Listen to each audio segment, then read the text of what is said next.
Hello and welcome to the CLB Forge podcast. This is the show to help equip you and your church for mission, ministry, and multiplying disciples. I'm Mike Natal.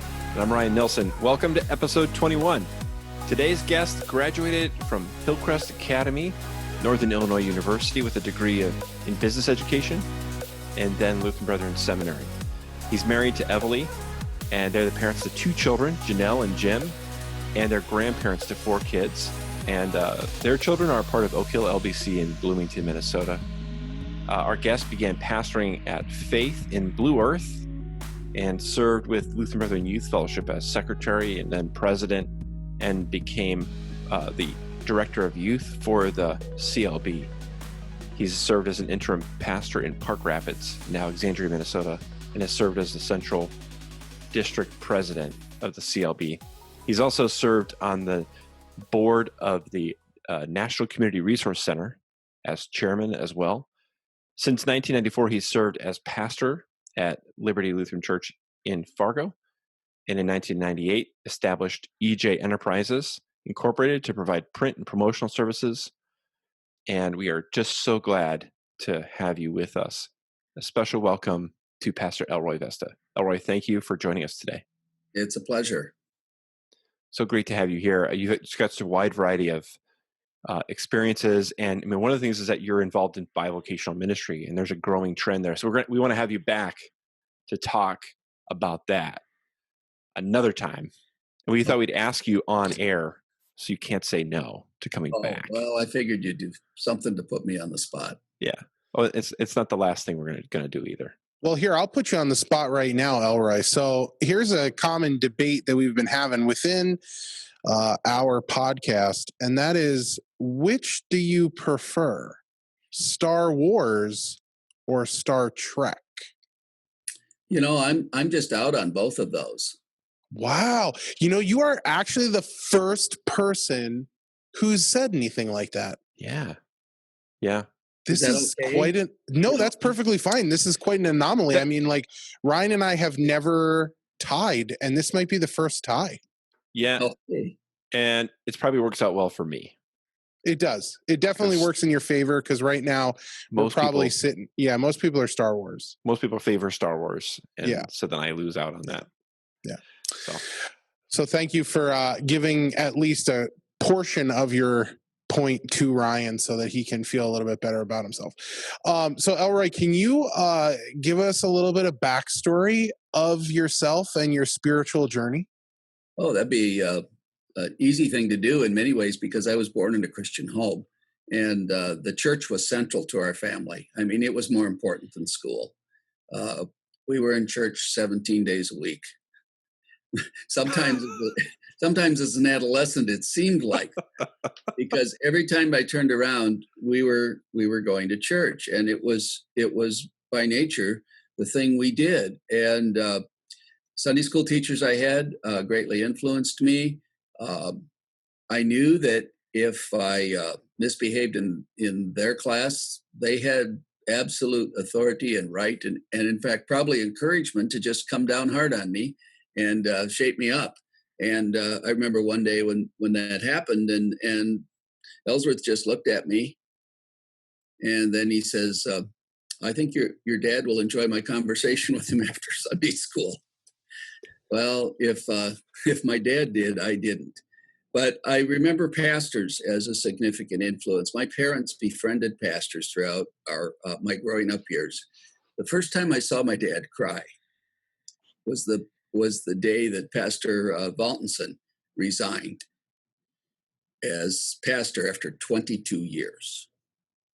And I came to learn that this pastor that accepted the call to start a church in Chicago, a black church, moving from DeKalb, Illinois, to start, at that time we called them a black church in the inner city, and they had no congregation, and my dad was selected to be one of the board members. And I loved going in there with him to play with the children whose dads were learning how to be church leaders. And I didn't love the day Pastor Valtenson caught all of us going under and over pews, because God's house was not to be treated that way. But so those pastors that I knew, and they were always often in our homes. I have two uncles that were pastors, and probably the significant, in light of the fact that when I was born, my mom said, wrote in my baby book, which I don't know if parents do that anymore, but she wrote, "Lord, He's yours." And then in confirmation, I had a friend, Bjorn, whose dad had died of cancer. Bjorn wasn't in class one day. We had been kind of confirmation partners, studied the Bible memory verses together, and I was in a class at 12, and he didn't show up for class. And I found out later he was in the hospital, and just after we were confirmed, he died of his cancer. And the last time I visited with him in the hospital, he said to me, "You have life and health. Let Jesus use you." So, and then, other things happened. I got involved as an assistant dean at Hillcrest. I got involved in Lutheran Brethren Youth Ministries. That could be a long story. And that led to my involvement after LBYF, working to organize so that we'd have a full-time director of youth again. And I was part-time while pastoring in Blue Earth, and then full-time. So all of those things were part of my spiritual journey. And along that journey, I was privileged to meet so many people and meet so many pastors who just said, "Don't give up, don't quit." Wow. Yeah. Thank you. You've been a blessing in my life. You've been a part of my spiritual journey. I've known you growing up, and I just thankful for your influence in my life. Today, we want to ask you particularly about a form of ministry that you've engaged in during the pandemic. Just to set the context, we're in going through the COVID pandemic, and a lot of attention has been placed on the way that churches have had to rapidly move towards digital ministry platforms, and a lot of energy has gone into bringing the church to the internet. And yet, during this time, one of the most powerful ways that people have been cared for has nothing to do with the internet, but it actually has to do with the telephone. By no means a new invention. And you in particular have had a really remarkable ministry with the telephone. And so we want to ask you a little bit about the phone calling ministry that you started during the pandemic. So you could you tell us a little bit about this? I know that you have you started very consistent phone calling ministry to your congregation, to your business contacts, your business network, and your fellow CLB pastors. We want to especially talk about that. But how did you decide to start doing this? So what was that like,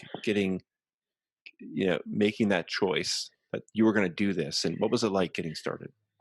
Well, the 15th was the last Sunday we had services. And on the way home, we began to the 15th of March.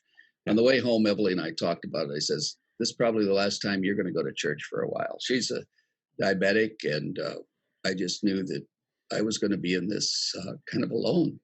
Yeah, wow. So I went to the basement, which is where my office is.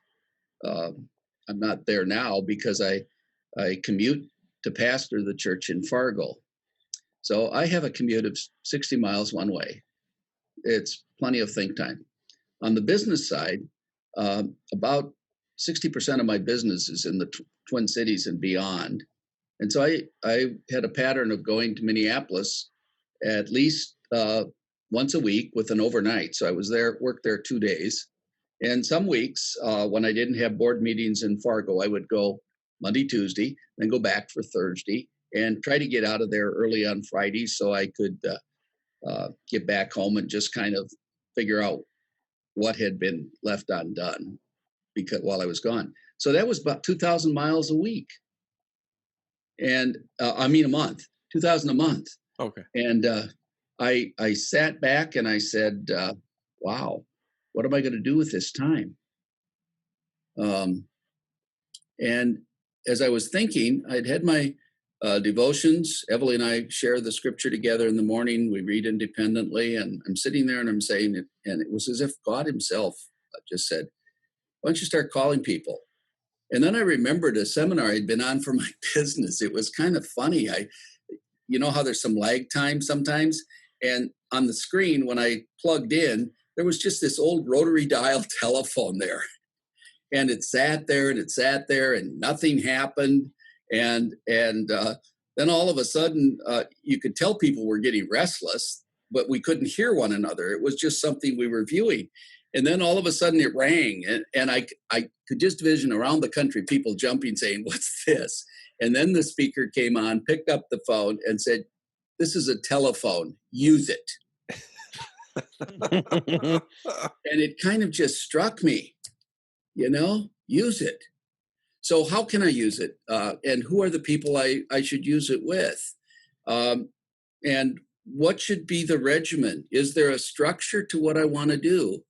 And so I sat down and I said, who are the people important in my life? And I said, fellow pastors, people at church that are feeling lonely, are ill, are in the hospital, have just had the death of a loved one, and customers. Not just my customers that are buying from me, because no one wanted a salesman calling to say, how much Funky Chunky do you want today? That's a snack product that I sell to a lot of hospitality places. And I knew they wouldn't want that, but I knew they were hurting because one of them called me and said, I was just terminated. Mm. And so I set out this pattern. So I thought there's some really important words. And here's 3 words that I think were important to me. Listen. That's not easy for me. And if someone's going to listen, you have to ask the questions that are going to allow people to answer. Then learn. If you listen well, you're going to learn something. And into this a little way, I decided, okay, then I'm going to have a passage of scripture, and I'm going to select a passage for the week that whoever I call, that's my focus, and then I'll pray with them. And as I did that, I started to think, well, how many should this be? So I began with a daily regimen of 5 pastors, 5 to 6 customers or suppliers, and 5 parishioners. How are you? How can I pray for you? Here's a scripture. Let's pray. And I was into this about 3 weeks, and I realized everyone was somber. The suppliers were discouraged. The customers weren't even at work. People at church said, when can we come back? Pastors were saying, help, I don't know what to do. I can't run the computer this way. And so I decided to say, because I was in Proverbs that time, and I read this, laughter is good medicine. So I said, okay, listen, learn, laugh has to be part of it. And I started figuring out, how can I make these people laugh? And it's really been phenomenal. As I started, it was a commitment. And as it's gone along, it's taken on a measure of structure and focus, but it's got to be flexible because some strange things happen on the way to the prayer time. Yeah, that's great. Our our listeners have quite the imagination, so I would figure before we lose most of them, can you elaborate on what Funky Chunky actually is, so that our listeners aren't just coming up with their own ideas? Well, I just gave a bag to our secretary. It's pretzels, popcorn, drizzled with chocolate, and a variety of other things. And it was begun by a lady that I personally met when she was doing it out of her garage, and it's grown into a large company that's shipped nationwide. Nice. That sounds good. Yeah. Yeah, it's very tasty. Yeah, for sure. Stop by and have a little at home. Oh, there you go. An excuse. Not that you needed an excuse to go visit Elroy, but if you go visit him, you get some Funky Chunky out of the deal. So Elroy, how has this phone ministry blessed your relationships with specifically your congregation? they began to, well, I think I have a history of connecting rather than staying isolated, and I don't mind waiting for someone to answer a question. And so I have just, as time has gone on, and I've been at Liberty now, starting year 27. So, I mean, if someone tells me something and I know, I have a sense of, yeah, that's not the whole story, is it? And so they've shared some really deep concerns during this time. The other thing that's happened is that they've come to expect it. Once you start something like this, people come to think you're going to call them. And one of the widowers in our church, I'm sitting, finally relaxing at the end of the day. I was turning on some old sporting events or watching a quiz show, and the phone rings, and he says, "Wasn't it my day to be called?" I mean, they start to know your structure. And so we built a relationship that's helped us really understand one another. And they have at times affirmed me, at times said, that wasn't so well done. At other times just said, keep doing it. I look forward to that. And, you know, the elderly and the people that are really at risk, who have quarantined themselves and stayed isolated and still have groceries delivered, this is wearing on them. They just need to hear a voice. And so I'm honored that I can do that. Yeah, that's great. So have you noticed in your congregation, as you've began to call them, have they began to reach out or begun to reach out to other people? I think some do, but some just are so burdened and feel so pressured, and they quite frankly don't know what to say. So they've just kind of stalled. They appreciate that they're called, but I'm finding that others are. And in fact, with my colleagues in ministry, I will sometimes say to them,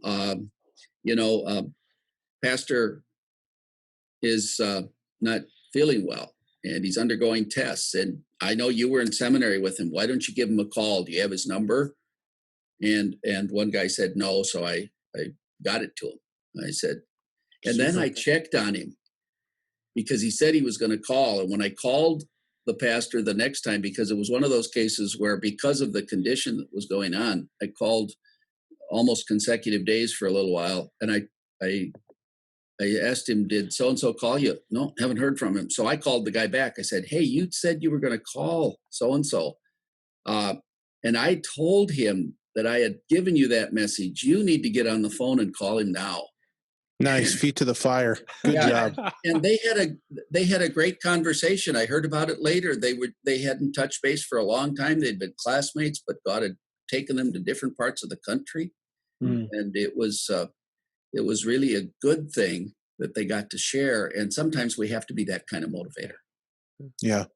So what about from your business networking, when you started calling them? What was the response like, and what were some of the blessings that you received from that? Well, there's a couple of the business acquaintances that are.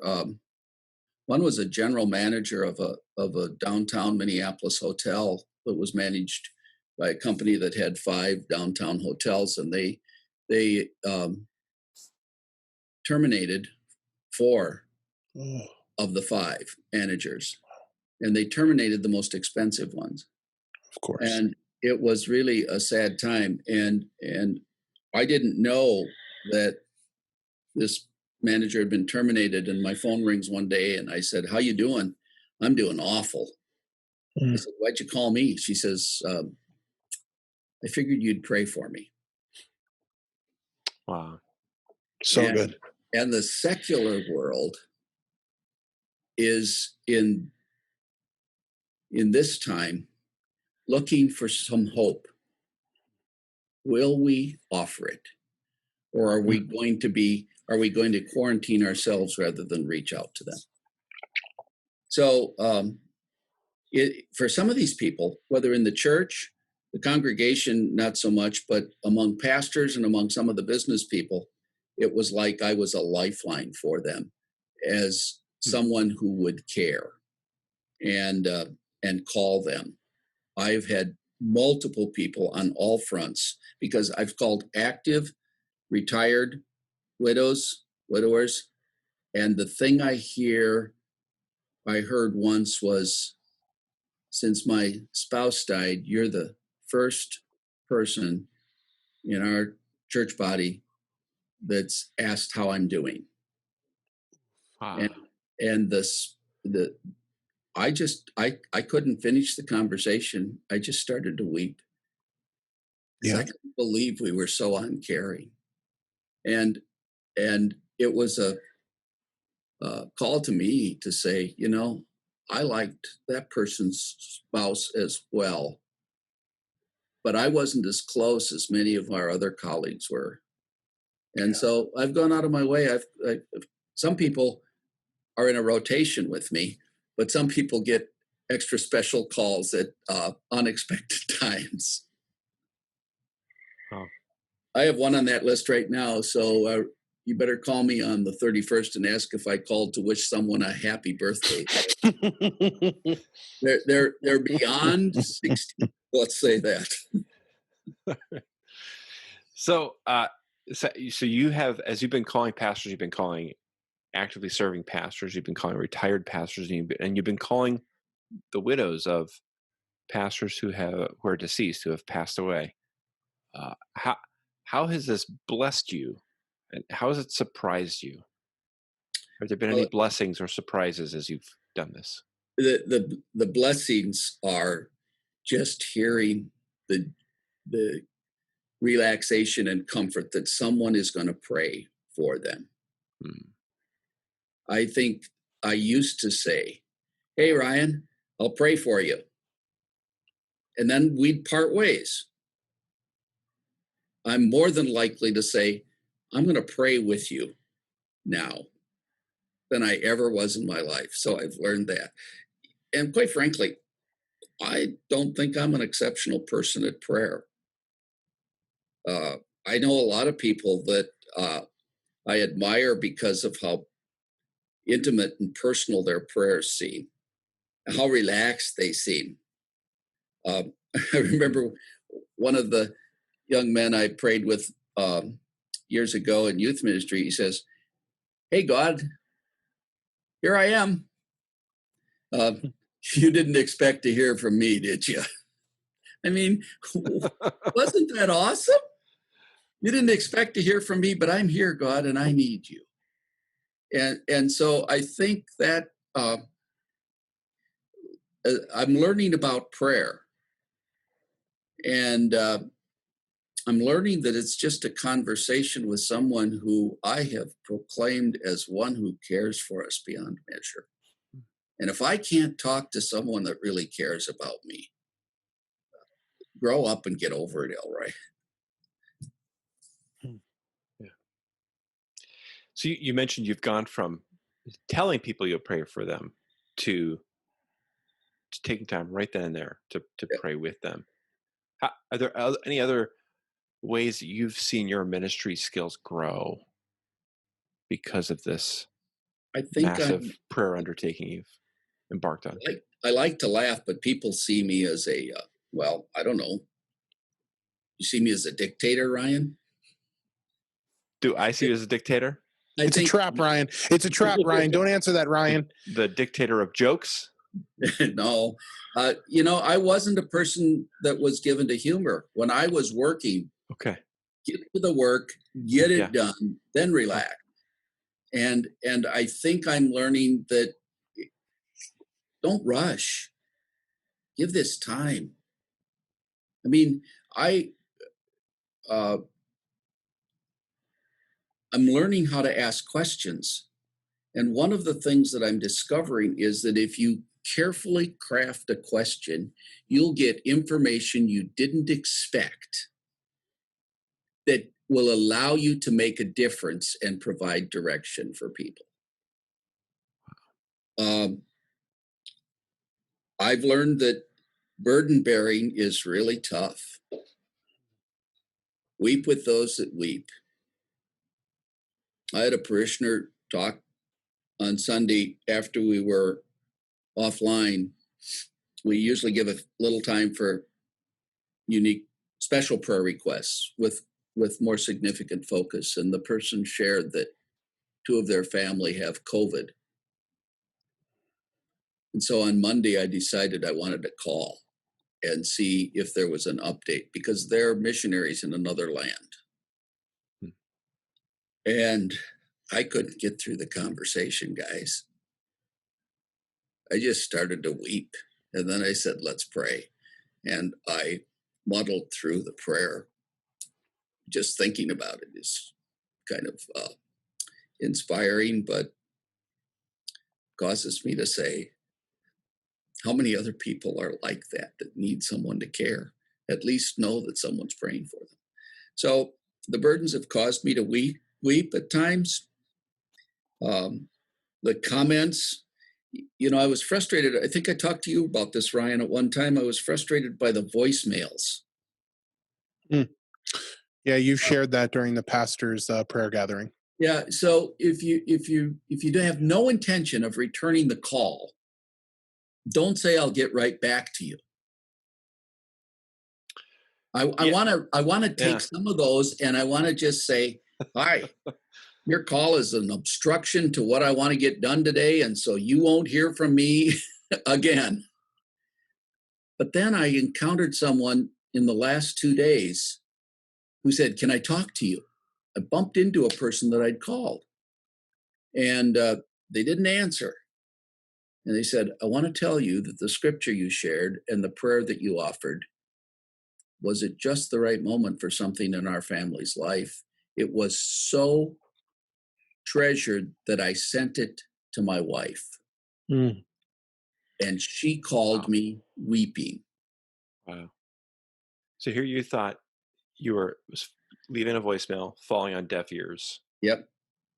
And you happened to find out what a tremendous blessing it was. Yeah. So the guys that are saying don't quit, now they've got my attention, So, and one pastor thought that the CLB had hired me to do this,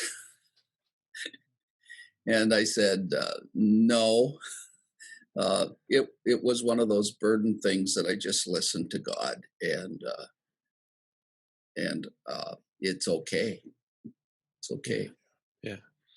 So part of what makes it so powerful too. Yeah. So what are some of the burdens that you're carrying now as you care for colleagues in this way? Technology. Yeah. A rising level of agitation and frustration. I talked to the guy that mows our lawn at church today, and he volunteers at the VA. And I'd said to him, I said, you know what? During this time, I think we're so close together that sometimes we say things in a tone or without thinking, and it's divisive rather than drawing us together and bringing us to unity. And he looked at me, he says, I think that's why I don't like going to the VA anymore. Just yesterday, this couple walked in and they were yelling at each other. So the danger is we talk right by people. So I think that we need to bear each other's burden, but be aware that the technology and so you're weary, aren't you? Mm. I think a lot of guys are weary. I heard, I get excited about the guys that get vacations, and I hear them come back and I see a different countenance and I hear a different tone in their voice, and it's just kind of good to know that. So that's part of why we need to care for each other and say it's okay to get frustrated, and it's okay to be burdened for some of these things, but go to the one who's the real burden bearer, and find someone you can trust. Yesterday, I miss my road time because that's a time when people call me and I call people. And yesterday I was heading home from heading up to church, an hour drive, and I saw someone coming in, and I was talking to a family member. And I says, "Got to go. I'll get back to you." And this pastor says this. He says, "Hey, all right, can I talk to you for a couple of minutes?" I said, "Sure." He says, "I have a friend that I think you can help. I've been listening to him now for an hour, and I have no advice, Elroy. Will you call him?" And I said, "Why are you asking this of me? Because he's not of our church body. He's one that's called me to encourage me to keep on calling our pastors." And now he reached out to me. And so I called his friend this morning. It was about a 15-minute conversation. And the long and the short of it was, there's going to be a meeting between the three of us. And here's, it's a challenging family encounter. And they're just talking by each other, not understanding. And like when you go to a doctor, you need an advocate and you need some ears. That's what this family needs. And I'm humbled and fearful that if this is really helpful, I have a new life calling that is beyond comprehension and not what I set out to do when I started this. Wow. Yeah. So what are some ways that you, Elroy, are coping with these burdens that are being given to you, that are being said to you? How do you deal with them? Well, prayer. And Yeah. usually if I'm home and not on the road, Emily says this, there were a number of days when we were really much more closed in than we are. I'd sit down in my recliner, start reading, and I'd take a 20-minute power nap. So I'm coping with it by resting at that time. I'm coping with it by, Ryan's been one of the people that I've shared some thoughts with, and I'm appreciative of that. But I have, because of my business of working with nonprofit, most of whom are Christian organizations, they know me, and some of them will call and say, "I prayed for you this morning. I just want to tell you, I appreciate you." I had a boss that fired me, which was an interesting encounter. I never thought that would happen in my life. We're the best of friends, and he was meeting with some guys in the cities who were going through retirement and facing all kinds of transition challenges. And he says, "Would you come and have lunch with us someday?"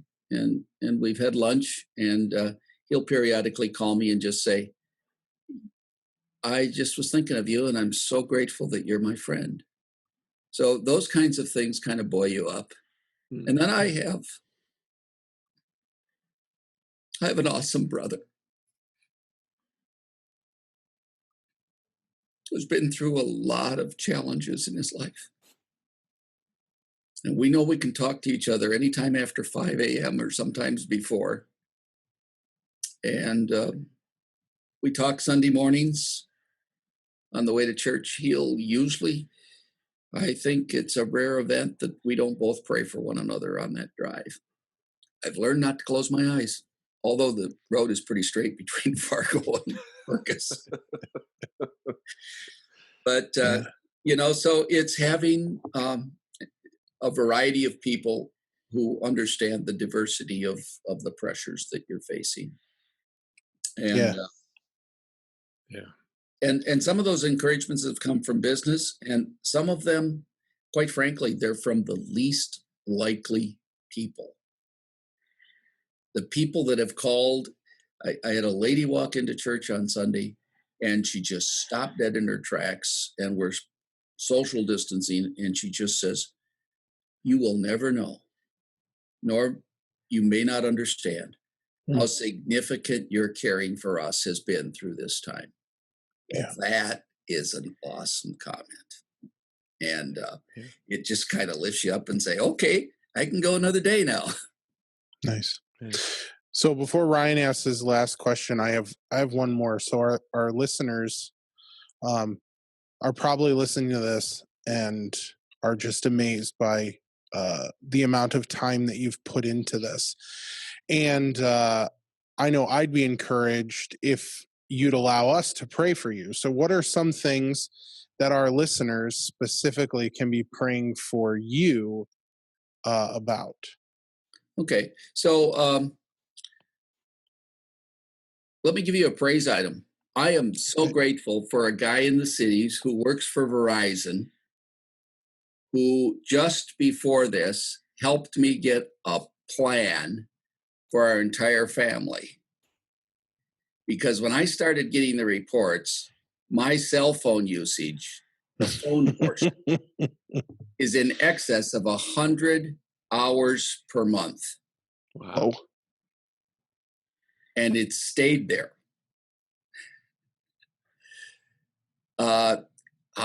I haven't figured out the miles, but if I were driving those miles, that's pretty significant.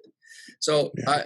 I think I'm grateful, one, for the background I have that gives me an interest in and a concern for people. So thank God with me for that. Thank him for the resources I have. I wish I had. I haven't called into Canada. My plan doesn't include that. Quite frankly, I haven't had the time to check the plan to see what it would do to call up there. Pray that I stay healthy. I have in all of my life had more stamina than people many years younger than me. So I'm so grateful for health. Pray for Emily and I. There are times we'd like to get away, but the timing has not worked out. And we're okay with that because we have each other and we enjoy life together. Pray that I will continue to depend upon the Spirit of God to guide me to the right people on the right day with the right message. I have right here 21 pages with names and dates and scripture of what I've shared with people. And, I did that because I knew I couldn't remember the prayer request that so-and-so gave me on March 22nd. So when I call back, I say, how are things going with your, and ask the question.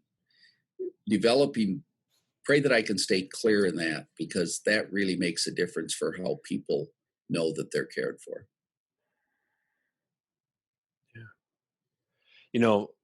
Mike, I think before we wrap, would you pray for us?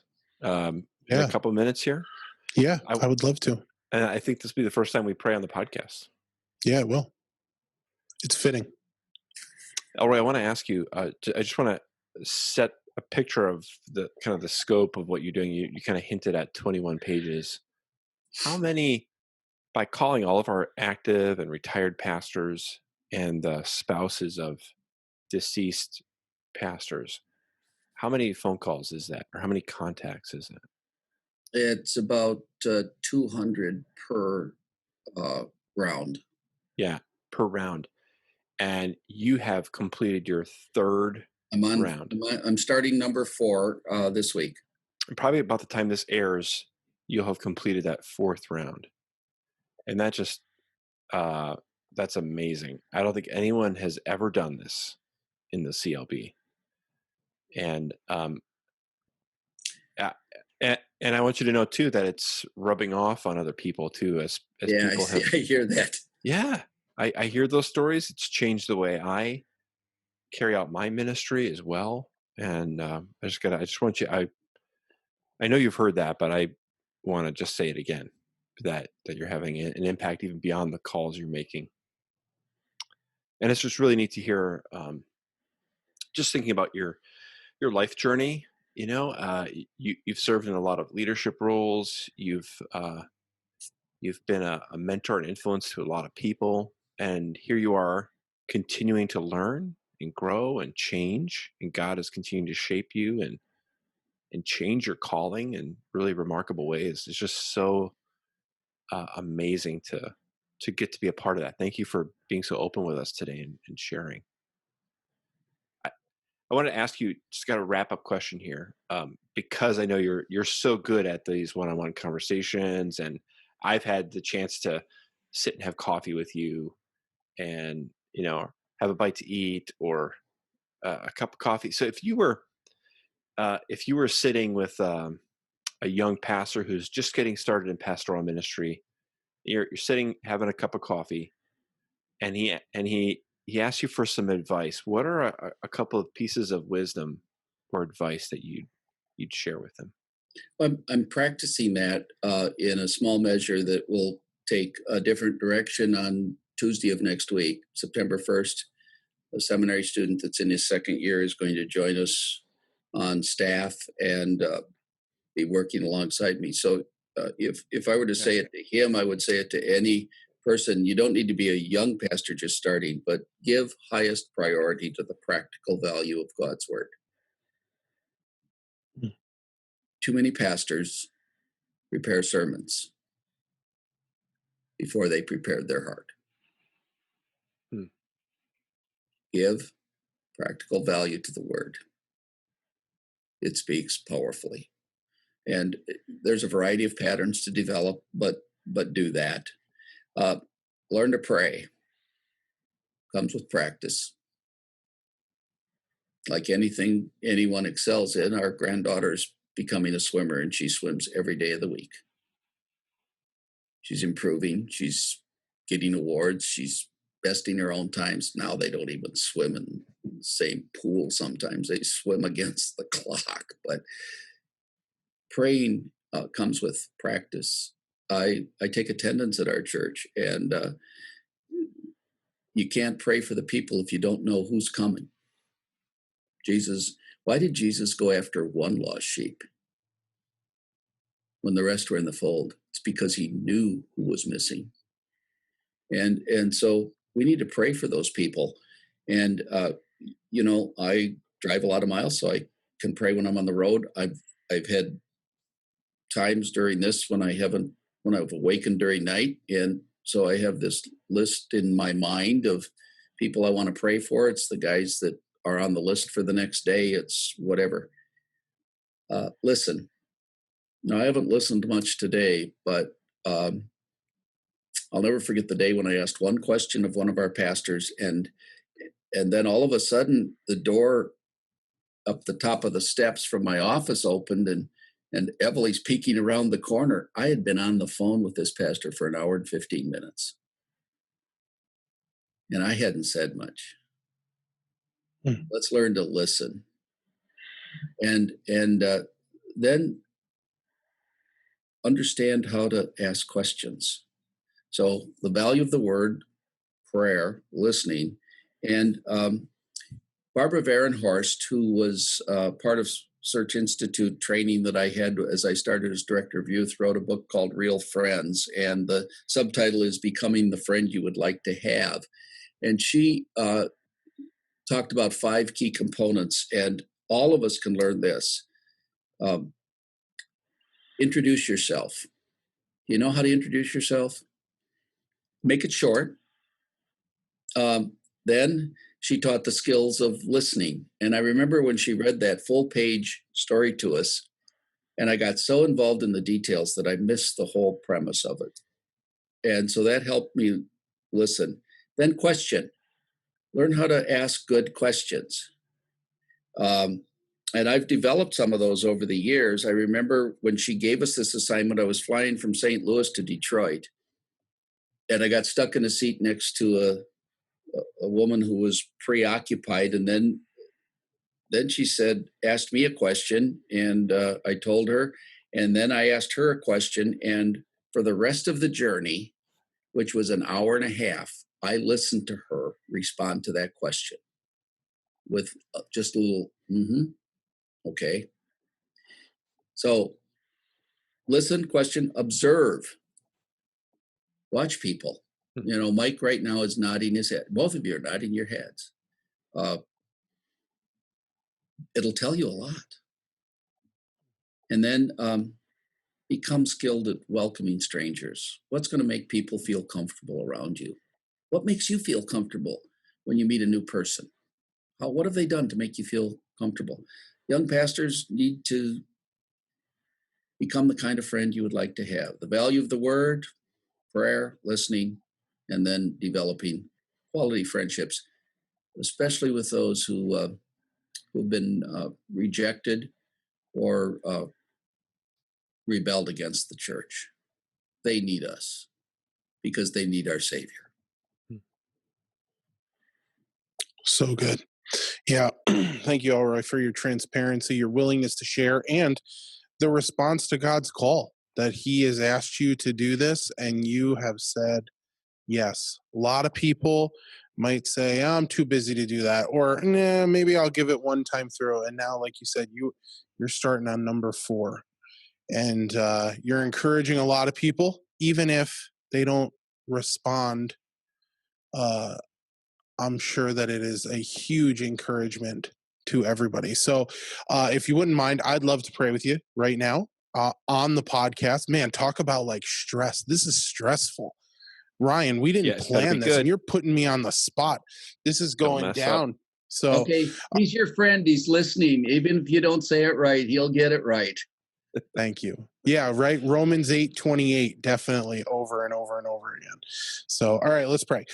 Gracious Lord, we just we thank you for this podcast, and I thank you for the heart of Elroy and how he's responding to your call, Lord, the call that you've set in his life at a young age, that you've reminded him of the sacrifice that you've made for him on the cross and the victory that you had in your resurrection. And Lord, that is the thing that really encourages each of us to really step out, to disciple, to share the gospel, to make phone calls, and to just be a listening ear. And so, Lord, I really am so encouraged to hear what Elroy is doing. And I pray that if our listeners are listening and they're feeling the tug to make phone calls, that you would really ignite that in each one of them.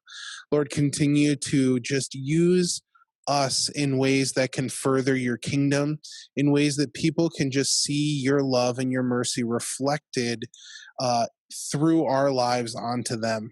And so, Lord, we are just grateful, and we ask you to continue to give Elroy the health and the longevity that you have blessed him with, and the energy that you've given him so far to make these phone calls and to keep reaching out, to keep being a listening ear, and to continue to bring these burdens to you, to bring scripture and encouragement to people, and then to lift those burdens up to you where your shoulders are broad enough, where you died on the cross for them, so that we could leave them there and be resurrected in the same way that you are. And so, Lord, we are just inspired by that and encouraged by that. And we pray this all in Jesus' name. Amen. Amen. Well, Elroy, thank you. Thank you so much for being our guest. I know that this podcast is going to encourage a lot of people as they listen to it. And I really hope that there are listeners, like I prayed, who are feeling the tug of saying, yeah, I should call so-and-so. And if you're listening now and literally an individual popped into your brain to call them. Otherwise, we're going to stick Elroy on you, and he's going to call that person and say he's going to tell that person that you're going to call them, and then they're going to call you, and they're going to convict you of it. So be ready. All right. To our listeners. Before you wrap it up, Mike. Yeah. I just want to say I'm so glad we got to tell this story. You know, the pandemic has been such a tough time and just a heavy, heavy, difficult season. This is one of the stories that I love. And I'm so glad that we got to hear it today in the show. I agree. Elroy, thank you for being our guest. You're welcome. It's been fun. Yeah. To our listeners, thanks for listening to the show. We hope that it's as big of an encouragement for you as it is for Ryan and I. We'd love to cover topics that you yourself would like a little bit more input on or encourage about. And if you think of an episode that would work really well, please email us. Our email is podcast@clbforge.org, or you can reach out to Ryan and I at your convenience. Don't forget to subscribe to the show so that you can get notifications when the next podcast drops. And we'd love it if you could share this podcast with a friend or a colleague. Thanks so much for listening, and we hope to see you next time on the CLB Forge.